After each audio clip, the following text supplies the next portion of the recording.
నమస్తే అన్న. రండి సార్, రండి, కూర్చోండి. ఒక్క నిమిషం సార్, కూర్చోండి.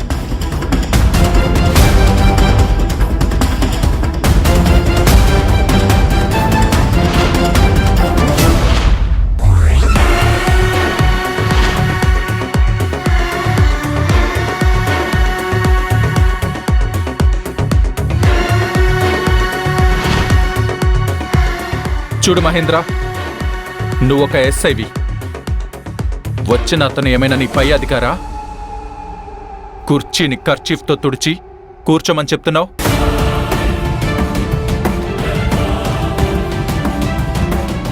వచ్చిన అతను ఒకవేళ మన పై అధికారి అయినా నువ్విలాంటి పనులు చేయకూడదు.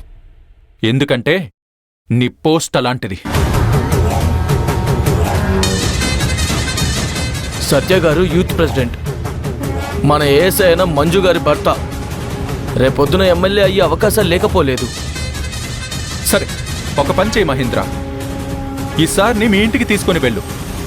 కాళ్ళు కడుక్కోవడానికి నీళ్ళివ్వు, తుడుచుకోవడానికి టవలివ్వు. అప్పుడొక నాటుకోడిని తెచ్చి వండి పెట్టు. అది కూడా నీ ఇంటి దగ్గర, స్టేషన్లో కాదు. ఎందుకొచ్చారో కనుక్కొని పంపించేసి. కనుక్కోవడం ఇబ్బంది అనిపిస్తే నేనే కనుక్కుంటాను.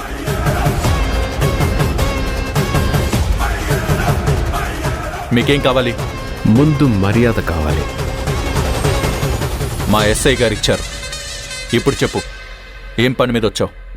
మా పార్టీ కార్యకర్త నైట్ పోస్టర్లు అంటిస్తుంటే తీసుకొచ్చారు. పంపించండి. పంపించడం కుదరదు. ఎందుకని? అర్ధరాత్రి పోస్టర్లు అంటించడం తప్పు. పైగా వచ్చే వెహికల్స్కి పోయే వెహికల్స్కి న్యూసెన్స్ చేశాడు. కాబట్టి అతన్ని వదలడం కుదరదు. చూడండి, ప్రతి కేసుకి ఓ సెక్షన్ ఉంటుంది. అతన్ని ఏ సెక్షన్ కింద అరెస్ట్ చేశారు? చూడండి, అతని వల్ల చాలా మంది ఇబ్బంది పడ్డారు. 4 వచ్చి కంప్లైంట్ రాసిచ్చారు. ఇప్పుడు మీరు వచ్చి విడుదల చేయమంటే ఎలా విడుదల చేస్తాం? నాకు తెలుసు మీరు విడుదల చేయమని అడగగానే చెయ్యరని. అందుకే బెయిల్ తీసుకొని వచ్చాను. మా లాయర్ గారు వచ్చేస్తున్నారు.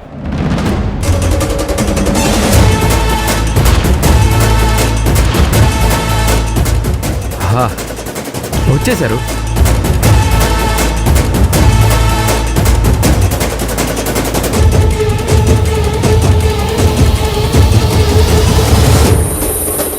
అతనికి బెయిల్ ఇవ్వడానికి వచ్చాను. ఇదిగోండి బెయిల్ పేపర్స్. తీసుకోండి.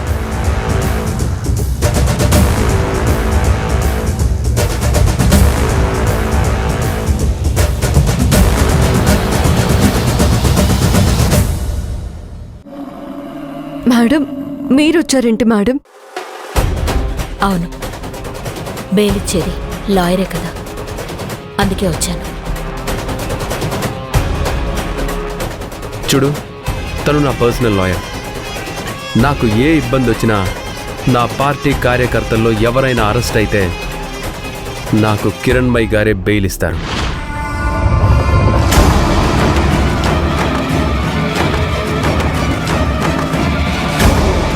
కానిస్టేబుల్, అతన్ని రిలీజ్ చేయండి.